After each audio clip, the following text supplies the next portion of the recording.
Hello, gorgeous souls. I'm Michelle Rosetta, and this is Stories Not to Take to the Grave, a podcast inspired by the rich sharing of traditional wisdom and know-how with storytelling. I believe the remedy our communities deeply require for health and well-being is rooted in our own authentic and unedited tales. Some of what we fear to speak or that which is seemingly mundane to us is exactly what those around us may need to hear in the way we speak our truth. I am a mother of four, an entrepreneur, and a clinical herbalist. Plant medicine being one of the modalities I work with to assist my community. I have the tendency to make questionable choices, jump off things I shouldn't, along with the uncanny ability to turn it around to land on my feet. It is not only in victory that deep healing lies, but also in our mishaps and trials. Independently and with guests, we will cover topics to support our sovereign journeys to our best versions of wellness. I am not a doctor, and clinical herbalists are not licensed in Canada.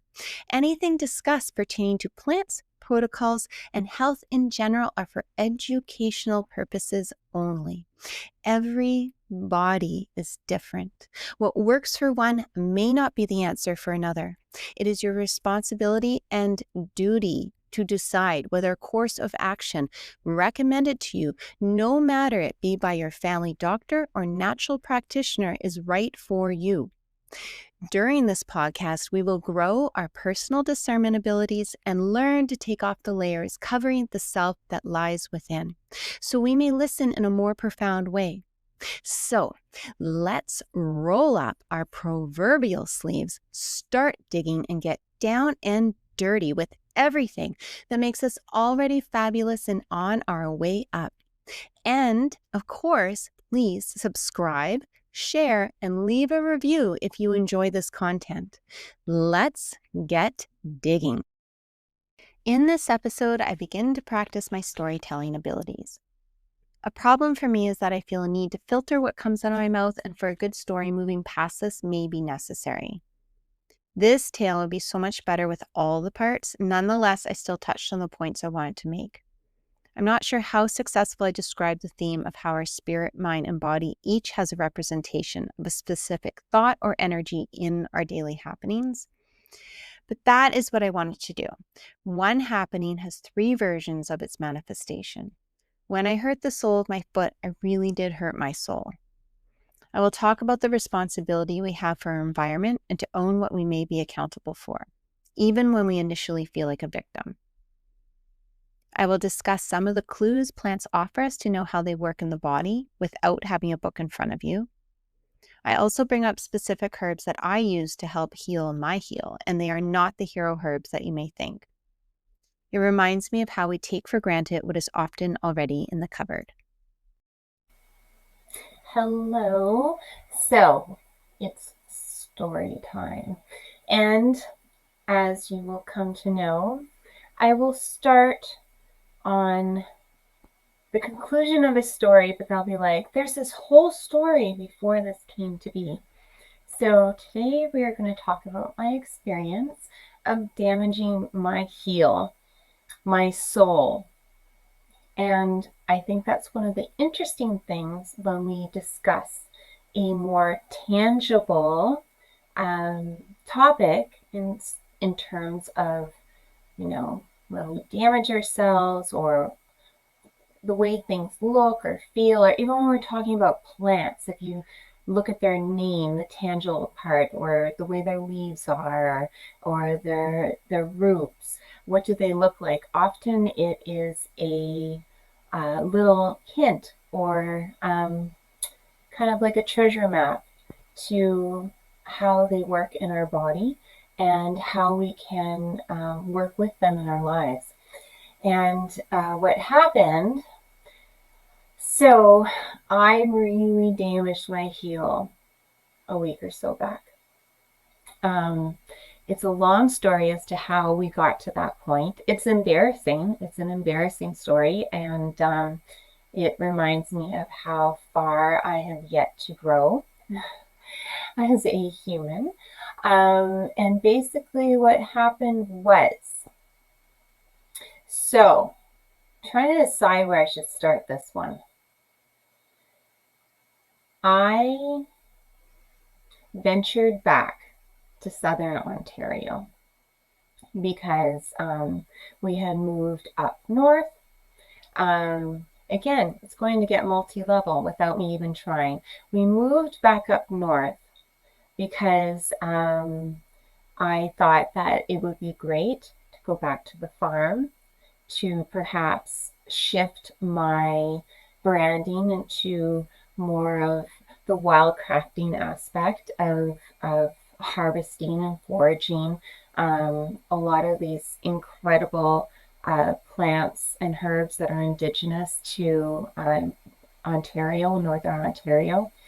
And I have one of my young humans still left in the house, and I thought it would be wonderful for him to um, understand his roots more and have some time with family and to be outside in what is a glorious environment in northwestern Ontario that if you haven't been, and a lot of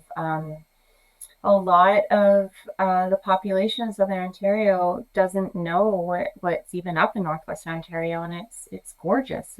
It's pristine in a lot of ways, and it's healing. So that was my plan. And we all know what happens when we make plans. So it was very serendipitous. When we had arrived, Hydro One Networks was walking into the field, and I would told my parents, I'm like, I don't think this is a good thing. And my mom was like, oh, they would never harm the water table. They know we need to drink that water. And this is a whole other story that potentially I will in another episode discuss. However, as we know, corporations, death, and to speak, corporation gets involved with land and people and community. Often it's not to our benefit, which at this point in time it still has not.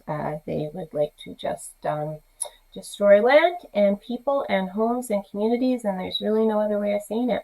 However, while that was going on, I'm very happy that I was there to support my parents and what I could do when I was there with what I was able to do. However, my youngest was not so happy being in Northwestern Ontario and being taken out of Toronto and leaving his what has been his community. We moved to Southern Ontario at he was such a young age for me to build this company and to be able to support my family and my home on as a solo parent and a solo income. And Toronto gave me that ability. So I am incredibly appreciative. But he didn't necessarily grow up chopping wood and being outside in, like, I don't know, 40 below. It's like, that's one of the things is it generally snows from like October to May, June. So when I did go back up, I was a little bit shell shocked because I forgot that I think it's winter for the majority of the year, and then all of a sudden it's summer, and then it's winter again. One of the characteristics that you can work with and become stronger by. Anyhow, he was like, Mom, I can't do this.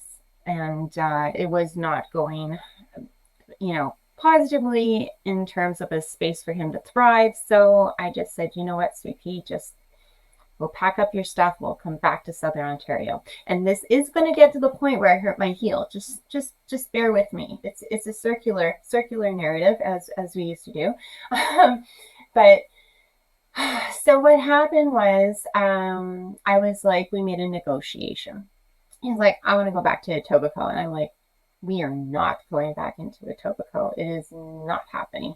One, prices are insane now. They've probably gone up like 1,500 since the last time we were in. We had a really gorgeous place down in closer to, well, I don't know, downtown Toronto, but Etobicoke area. Anyways, so I said no.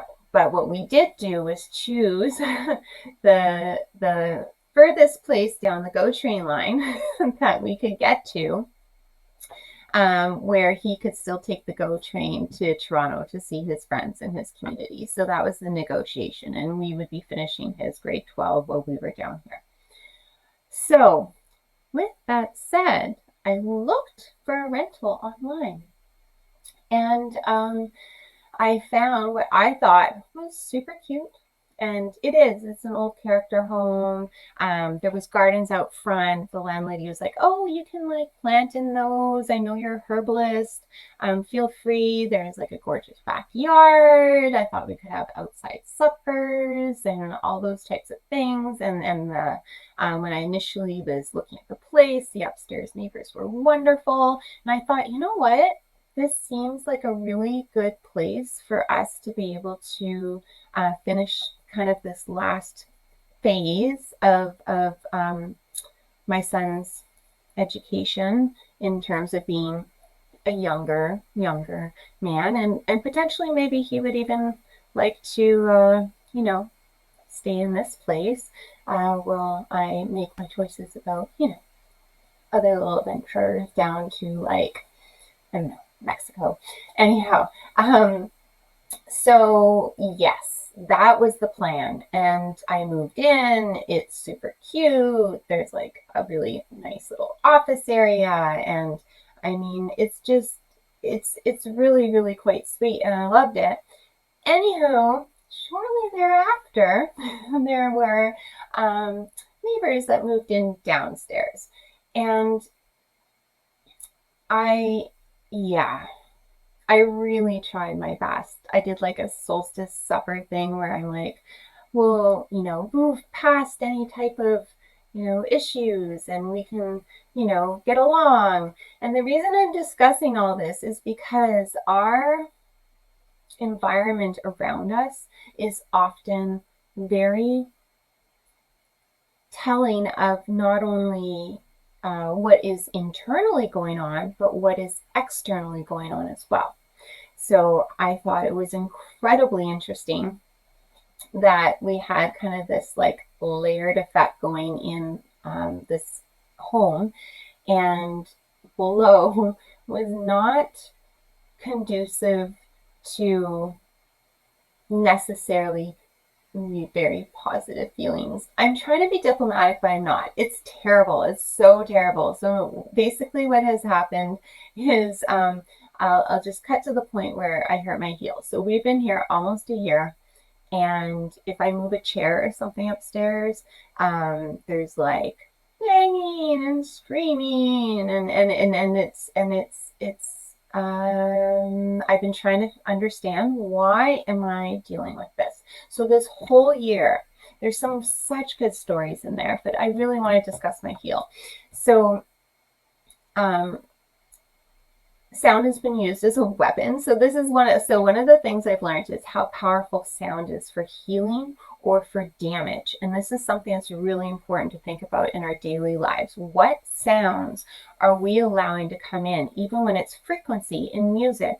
So music, there are frequencies that are healing, and there's frequencies that disorientate the human body. And that's why it can be used to heal, or it can be used as a weapon. And so downstairs it's quite humorous, because I'm not really into One Direction. And it's very funny that what she uses as a weapon downstairs with the bass is to blare One Direction on repeat for hours. And I think it's humorous because that's like one of the bands I'm not so thrilled to listen to. I mean, my daughter, on the other hand, loves One Direction, but not my thing. So I think it's really humorous that that's the weapon of choice. But anyhow, this has been going on for a year, and throughout this whole year, I kept thinking, this is a part of self. I need to learn to let go. Maybe it's a darker negative, aspect of self. I'm learning self-regulation. I had to, because it was so bad on the regular. I I've had to have very good practices with when I wake up in the morning to set my vibration before I allow anything else in. And if I did not have that serious outside external negative impact, I may not have built such clear and profound morning rituals to set my vibration. And that means I, cleanse the space, I meditate, I like listen to my cleansing the space and body of negativity frequency binaural beats in the morning, along with making sure I'm doing my yoga stretches and my affirmations and journaling. So really, this person downstairs has forced me to like be very um, very pragmatic, but disciplined in how I set my vibration for the day. And the other thing I was doing all year was telling people, do not engage. Like, we, when we engage, it's like she's actually like feeding off of the off of our reactions, and it gives her fire. So you can't engage. And the few times that I have engaged have been seriously at my detriment, not even because of anything that she's done. It's like this clash of energy. And what I have learned through this, which is so important for my personality, is that because it's very hard, like even if we're talking about Hydro One, we're talking about anything we've faced, over our lifetimes when we're up against injustice and people that like, you know, companies and corporations and we're living in a large corporation, when they do unjust things and seem to consistently be able to just keep doing that, it really hurts. But what I've realized is this is what is discussed in scripture and in so many different cultural teachings globally, is that when we respond in a negative way, or when we're thinking negative things about these external, which validated, they're unkind, they are not nice, and they are attacking. One, our subconscious doesn't really know the difference between us and them. So we're sending ourselves a whole bunch of negative messaging that our body is inputting and taking into its reality. The other thing is, when we're talking even about uh, uh, Christ stories, where I understand this so much more fully now.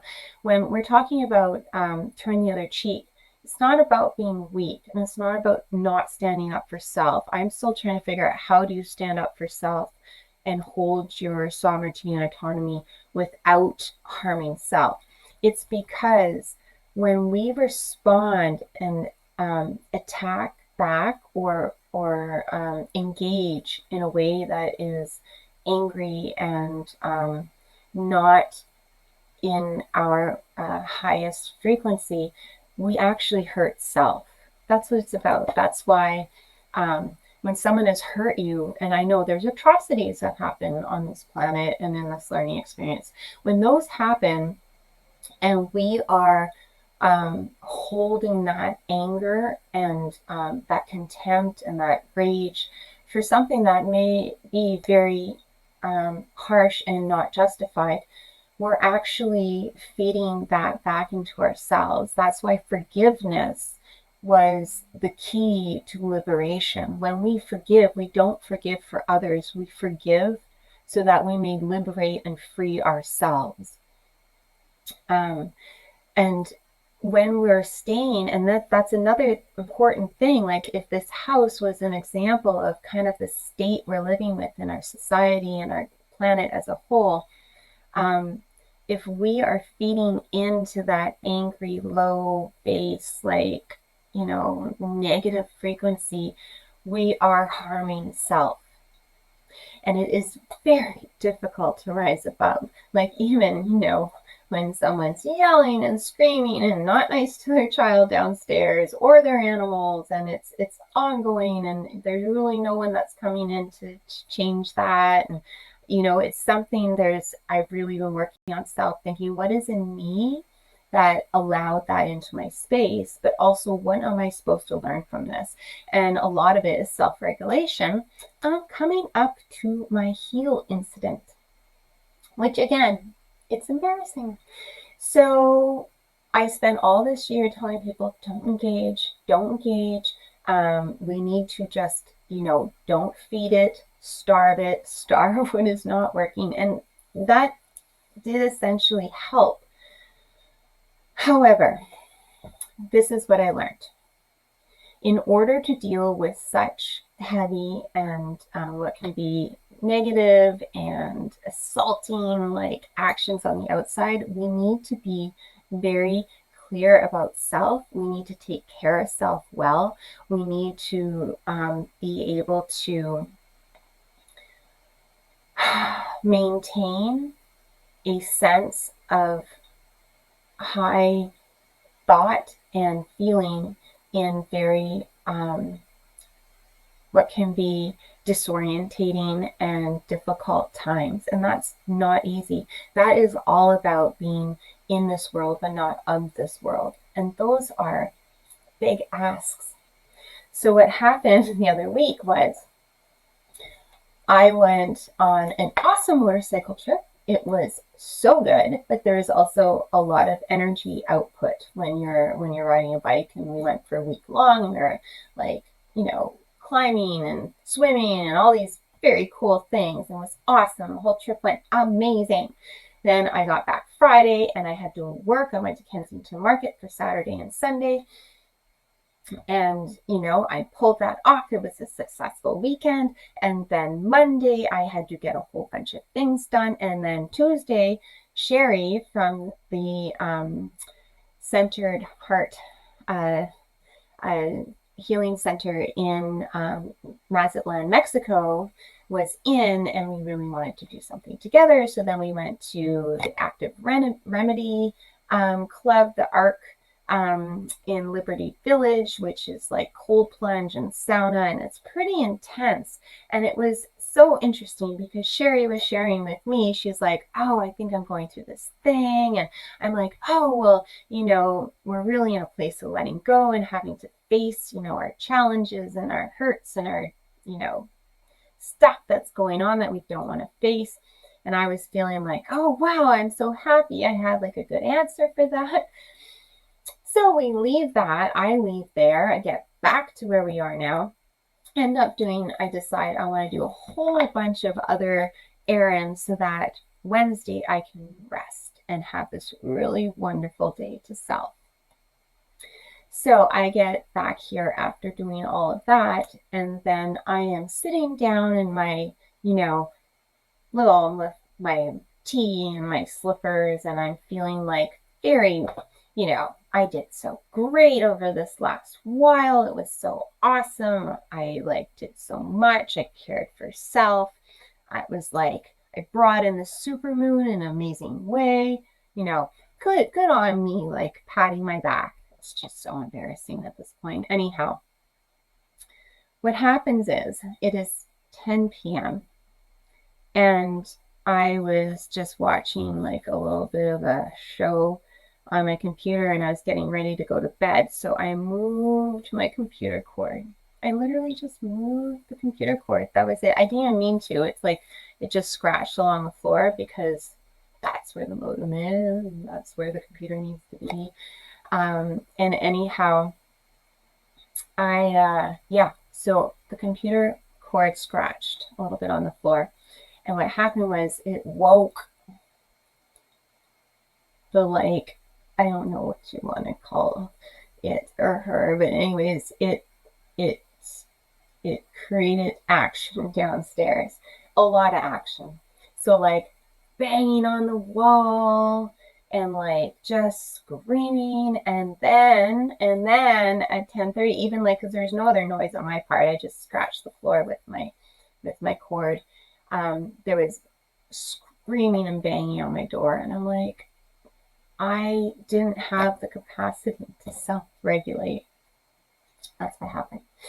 So I just because I was at such a place of, I had depleted myself with the things, but I depleted myself, and I was in a place that I needed now quiet and to heal and to be quiet, like to be in a space of calm. It just snapped. I snapped. The whole thing of like, oh, I understand my lesson with Hydro One. Whatever you're putting back in it, it's going to come back in you. Very much maybe why this person is living below me, because I had done some good things, but also put some very angry energy into that whole experience of attempting to, you know, uh, save that gorgeous land on along the Kamosko Valley, and to bring to light about all the pesticides and everything they use that destroy our foraging abilities, and the fact that they show up in these really nice shirts and they're car salespeople and they don't care and they are pushy and mean and show up in like 80-year-old women's driveways to like threaten them about having to leave their land, and they have to sign papers. And so I did have a lot of anger around that, and I'm wondering if that's even what set up in my reality the person downstairs, even though I had handed stuff off and made sure to support my son, which is my priority, and him, his health. Even though I wasn't in it anymore, potentially because of my frequency and my vibration that I brought into that experience, left it open for someone like that to come downstairs. So I snapped and I didn't go to the door. I didn't answer the door. If you saw what I was dealing with, I have prior, and again, that left me ill for almost a month. So I didn't go to the door. I kept my calm that way, but she kept banging. And what I did was I banged my foot on the floor. And I think I put all of my years worth of attempting to move through this in a positive way and to like regulate self and to do better and to grow and to rise above into that bang on the floor. And yes, the whole house went very quiet, very quiet. Nothing, like, couldn't hear anything after I did that. The whole house went silent. But as I picked my foot up, I realized I had really, really, really damaged self. And consequently, when we understand this, I damaged the sole of my foot. I literally damaged my soul because of my reaction. And warranted, I'm human, and there's really, there's so much, only so much we can take. But I damaged my heel so bad, and I had done ridiculous things. I had fallen off cliffs. I've been like, riding out at avalanche thingies and hitting myself and jumping off things, and I've broken my wrist and I've fallen off horses, and I've done ridiculous things to my body. I even like fell on one of like my bike went down and I broke my fibia, whatever the fibia, and I still went and did a solo trip to South Dakota 2 weeks later because I wrapped it up. This heel thing hurt more than all of those things. And what I realized, or what I conjecture, or I assume I did, it's healing now, but I hurt the soft tissue, so the plantar fascia. I really feel that's what I did. And I didn't know that because it hurt so bad. I didn't know if I had crushed crushed bones or something. It was so terrible. And so I was pretty angry at self because I realized I had done this to myself. And I could, yeah, my bestie said, "Why don't you do what old women do and use a broom? Like, what's your problem?" And this is the thing, is that I have a tendency, I won't hurt someone else, but I end up allowing that energy to hurt myself. So, yeah, shame, humiliation, not being happy because it's the end of my season. Also, I need to work.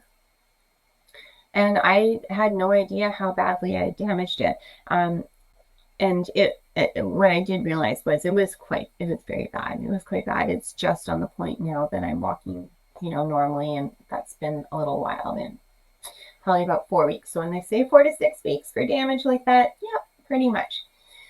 But so the interesting thing that I learned through this, there's a few things. The process of how we don't want to go through healing, I recognized in myself immediately. So I was like, oh my God, I've got to go to work. I don't have time for this. I don't have time for my foot to heal. So my son, my older son, he's like, oh mom, they use these peptides at the gym. You just shoot them in, and basically it just heals whatever. But like if you have a broken bone, it can be bad because it just like solidifies everything on spot. I was so not wanting to deal with this healing process that I am embarrassed to say I almost contemplated it. I went and looked at these peptides online. I'm like, maybe I could shoot my foot through. Miss, like, oh, you need to go through the natural process of things, and you don't throw a grenade on, like, something that can use something like far less, volatile and impactful. You can be gentle. All of these things I say, and I'm like, where's these, peptides you shoot in and heals things on spot? So I did go through that process of not wanting to go through the healing process. And then I caught myself the next day, and I realized when things happen, we are meant to learn from that healing process, so maybe we don't do it again. So maybe we actually take in what happened, assess it, absorb it, embrace it, allow it to teach us, and then let it go. And also, it's a little embarrassing because I am in the natural practitioner world, and I didn't want to go through my healing process. When things happen to us, it is often so that we can recognize the healing process, so that we may aid someone else in understanding what that healing process may look like. If we don't allow ourselves to go through the healing process, we will not be able to support anyone else going through it. And that's where and the interesting thing is, like, I learned so much stuff again about this healing process in this particular area. Like, it doesn't seem like it's healing, doesn't seem like it's healing. Then all of a sudden you're like, oh my gosh, it just like went from a 2 to a 7 in like a day. It didn't take a day, it took that whole time. But we start to recognize the healing process. And when we're cognizant of that and being intentional about observing it, we learn so much. And this goes in all of our lives. Like, if we're intentional in our healing process, what are we learning? And that shifts things. It's a forever shift. You don't have to go back to it again if you allow for the forever shift. And the other thing that I learned was I take a lot of things for granted. I mean, not just walk around, but when it comes to the plants I've worked with for years, for almost over 20 years, like my brain went to, oh, I need Solomon seal and I need self heal, and yes, like self heal, all heal is incredible for all these different things like tissue, connective tissue. It's an incredible vulnerary, and I mean everything from acne, diabetes, blood sugar, glucose. When we're talking about and looking for something that has anti-estrogenic impact, self heal is amazing. But I didn't have any, and also Solomon seal is something through years. Given that I had this it's a whole backstory, maybe I'll go there, but I had a CSF fluid leak, which meant that my connective tissue, well, they don't know, but this is what we conjecture happened. My CSF fluid, my brain wasn't floating January 1st, 2020, and it appeared that my CSF fluid was leaking out between my shoulder blades, and so then I would assume there's a connective tissue issue. But also the spinal cord. So this is why I want to talk about Solomon seal just super quick. Plants will often give us clues as to how they can be used in the human body, just by the way they even look. So if you dig, like Solomon seal, again, endangered, definitely use Solomon steel that you can buy from sustainable farms or grow it yourself. It grows great in North America. Anyhow, but if you do see some Solomon seal, you'll see like there's this whole rhizome system, and there's like some of it maybe on surface and it's below. Anyways, if you pulled it up, you would see it actually looks like a vertebrae, and like it looks like the skeletal system on your spinal cord. So it's so cool, right? That should be definitely something I'm looking at. Great for rheumatoid arthritis, your synovial fluids, joints, all those types of things. But I didn't have any. And I mean, uh, so I was looking for acute care. I also didn't have any homeopathic arnica, which was amazing, which was given to me when, my whole brain thing had happened. Uh, so there is some really important plants that I should have had on hand that are great for you to look into. Just, put that into your emergency cupboard and kit. So those are wonderful plants to look into. However, I looked at what do I have? What do I work with? And I forgot that there are some very powerful vulneraries that we use on the regular, and we've really lost touch with how potent they are, chamomile being one of them. There are some communities globally that all they use for all of their wound care and internal care and all that as a vulnerary is a herbal remedy that you can put on topical lesions, wounds, inflammation, but also internal wounds, lesions, when we have any of those types of issues going on in our digestive system, our colon, anything like that. They're very good at creating a layer and a healing layer and helping those areas heal. Uh, so, really good ones to talk about are like calendula. Calendula is also a vulnerary. So those are two plants I have used for over 20 years and I took for granted. They are incredibly healing. And one of the reasons, so yes, the chamomile, I put some very strong decoctions with the calendula together. I made a poultice out of the chamomile and calendula and laid that on my heel with some castor seed oil. And also I did apple cider vinegar soaks with hot water. I did the initial ice where like I did some I did some ice treatment, and I only did that in the beginning, and then after that I did apple cider vinegar and warm water. Um, but I did make poultices out of the chamomile and calendula.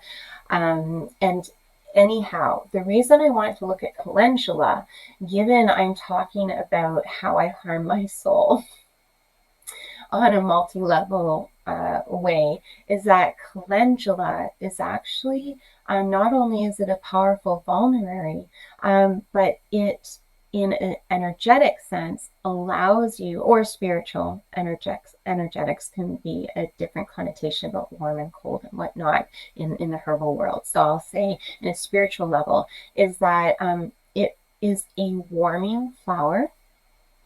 It can remove stagnation and coldness, but that's not to say it's very cooling for inflammation. However, it allows the mind or the spirit perhaps to have a different perception about the environment around you, and it in a sense almost is allowing you to become more flexible out of warming the senses.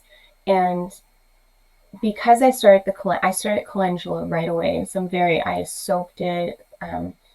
So I put the boiling water over it, soaked it like a tea for the first bit. I did have a couple of cups of that, but I took all that raw material that I initially pour the boiling water over it, cover it, leave it covered for 15 minutes. It keeps everything in, makes it quite potent rather than if you were just letting everything, all the constituents just kind of like steam out. You want to cover it. But once, I had my couple cups of that, I took all of that raw material and a little bit more, it was a little cooled down. I put that back into another carafe, filled it back up with water and put a cap on, and then I put that in the fridge. So it decocted overnight, and the next day it's a powerful decoction. And I drank that for the next few days like that, and then I make a new one. But I started that immediately when I was like, I've harmed self and I don't have these other plants. So what am I going to use? Realized I've taken that for granted for the last 20 years. It's like in all of my products. I use it widely. It's in my Stop the Sag tea. And for some reason, I just didn't remember how potent and powerful it was. And it was within the Wednesday, Thursday, like the 2 days after, I started to come out of that fight or flight where I'm like, I can't be harmed. I can't be hurt. I need to be okay. And I really feel it was that calendula that helped soften and calm the nervous system in a way that lightened me and allowed me to see, um, the neighbors downstairs, myself, how everyone was involved in this, you know, not comfortable situation. And it allowed me in a very clear way to see what goodness had come out of it, because there is always goodness. And I have a very disciplined morning ritual now, which is, it has benefited all parts of my life. And I can see it as a benefited my abundance. It's benefited, the me that I bring places. And that actually, and this is what I'm hoping, if I really learn this lesson this time, that I won't need such a negative, impactful energy on the outside of me to bring me to that place of discipline. And I think now that I'm there, it has changed the energy around that, and I won't need that type of experience again. But it also helped me realize about the whole healing process, that this is something I need to go through, I guess, because it's being presented again. So, I think that's important, something important for us to re-engage with as a global community, that things are not supposed to be just quick fixes if we're actually learning through our bodies. And when we have to heal through the body, there is a higher energetic, spiritual lesson that we're supposed to be learning. And if we cut that short, if we try to, band-aid it and just keep going on, we're not getting what we're supposed to be getting.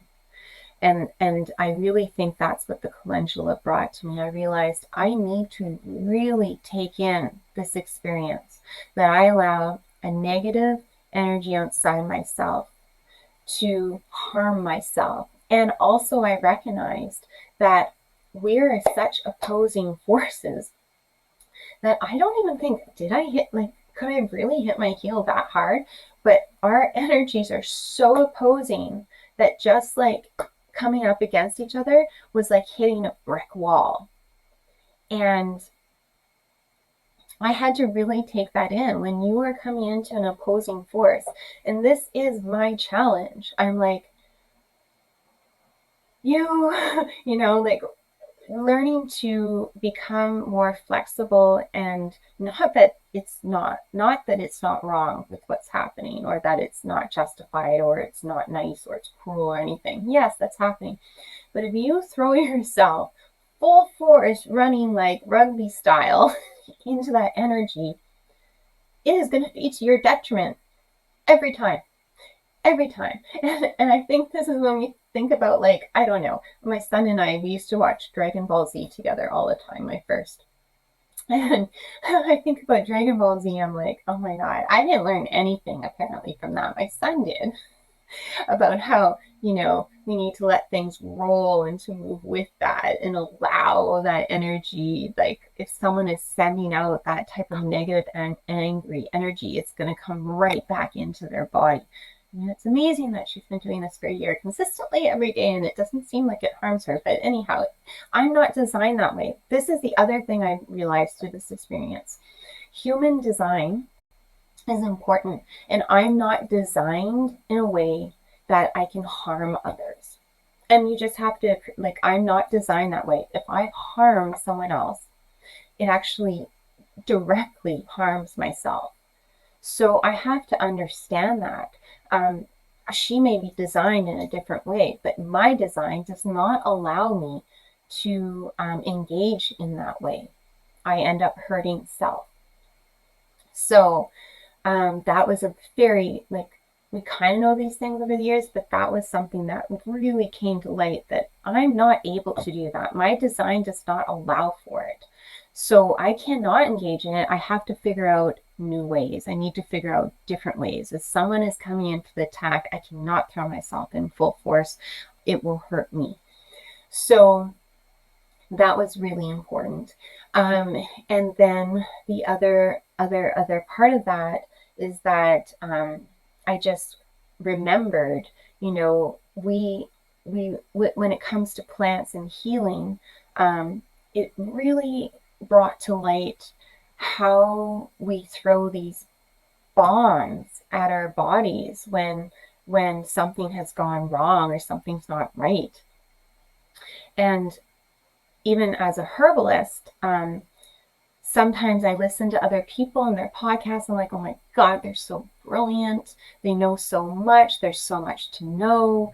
How am I able to talk to that? I don't know that much. Like once I realize I know one thing, then there's all these other things you don't know.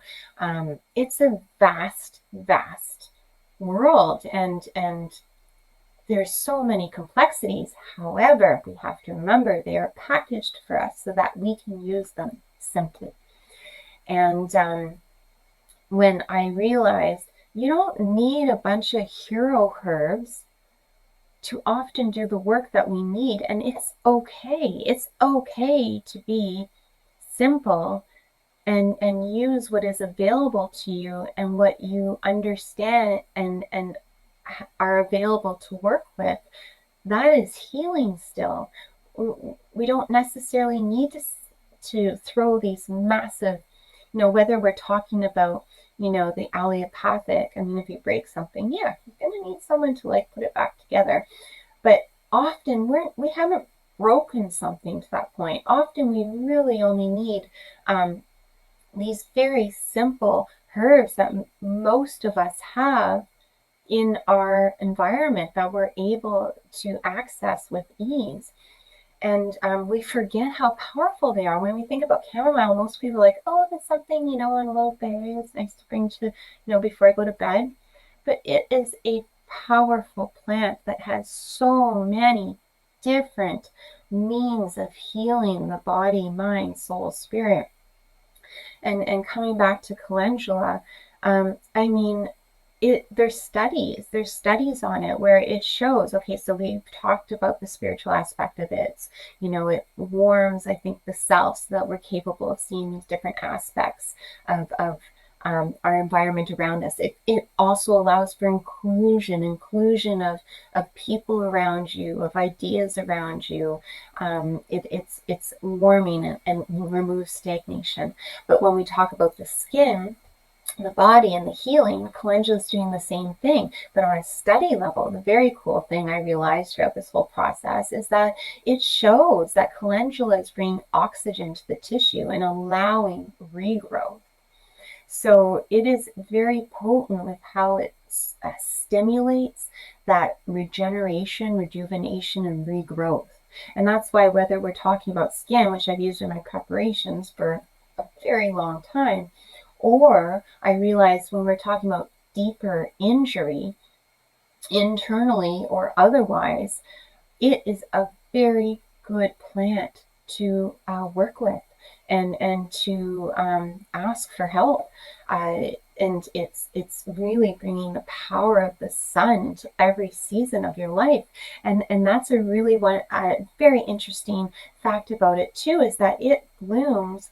Cleanse is talking about the 13 moon cycle. So it actually blooms for every moon, every 13 moons we have, it blooms. And that also is talking about, which is very, pragmatic for me, is that it's a very good one. It's a woman's flower. It's very good for all the seasons of our life, whether it's menstruation or when we're talking about menopause, the different phases of menopause. Calendula is very supportive to those different times in our lives. And how interesting is it that it blooms at all 13 moons? And furthermore, the cool thing I found out is it's called, oh, I should have said that. I'm so sorry. I'll get better at the storytelling. But um, pot marigold is calendula's pot marigold, not to be confused with true marigold, which can have toxic properties for ingestion. Anyway, so we're talking about pot marigold, but marigold. The reason it ended up being called marigold was because calendula was the flower that was often used at festivals celebrating the Virgin Mary.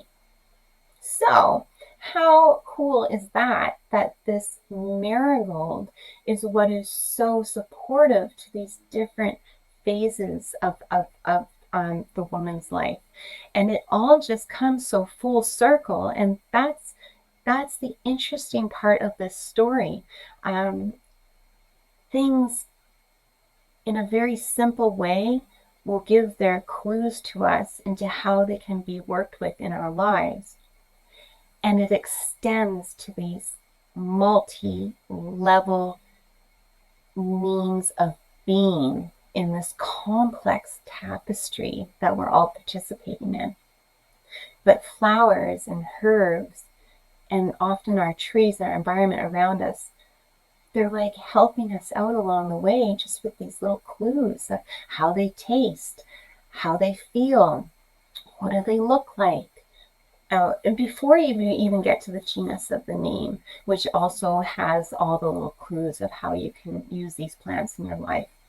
But I think that it helps us understand that we are our own healers. We have this wonderful environment around us that is giving us clues as to how to support self. And you don't have to be an expert. You don't have to be the most amazing herbalist ever to help self and others. You can use what is closest to you, and those plants will show you the way when we ask for their support. Um, so, yeah, at this point, um, my heel is healing. It is so much better.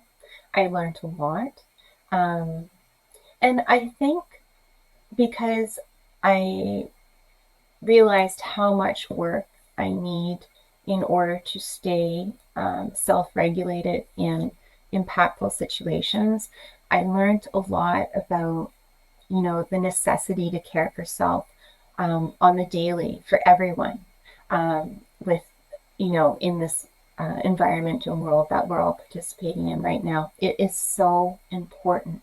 And when we push ourselves past the point where we're depleted, we don't have the ability to stay centered and self-regulate, no matter what human we're trying to be, or, and embarrassing and humiliating things happen. And the other important thing is our allowance of being authentic. So bringing it back to the start of the story, which is circular narrative, uh, I was almost embarrassed to tell Sherry what I had done. She's like, "Oh, I'm so excited to see you at the market on Sunday." And I realized I was going to be tensor bandaged up and like limping, like just crawling into the market. And I had to tell her. I had to tell her what I did, which was just so embarrassing for me. Um, I told her the whole story, and she gave me a very honest opinion back. And we were able to sit with that. And I think that's important because we have to remember that all of us are being taught and we're teachers at the same time. We are not here as perfect beings. We're here to learn how to cultivate our energy, to regulate, manage self, to be in the eye of the storm and find our calm. And all of those are big asks. They're not easy. We're dealing with a lot here on the regular. So I think forgiveness of self, again, I spoke about forgiveness of others and forgiveness of self from practicing the Ho'oponopono as of late as well. But forgiveness of self, the forgiveness of others is the forgiveness of self. That we are not perfect, that we lose our way, but it's okay. We simply need to be able to say, I lost my way, and I'm ready to kind of climb back up on that path. But unless we allow ourselves to go through the whole part of the healing process, no shortcuts, we may consistently be diverted. But once we allow ourselves to do the work, we get back up on the path, and each time is much easier, and we probably stay much longer. So that's my story. I hope you enjoyed it. And yeah, any other questions about any of those plants we talked about? I just kind of skimmed over a little bit. I'm happy to answer. And yeah, keep on digging. Thank you so much for dropping by Stories Not to Take to the Grave. I hope you feel inspired to take more time to listen to your own internal wisdom and to find the courage to share your story. If you like this content, please share, subscribe, and I would be ever so grateful if you took the time to leave a review. Until next time, keep on digging.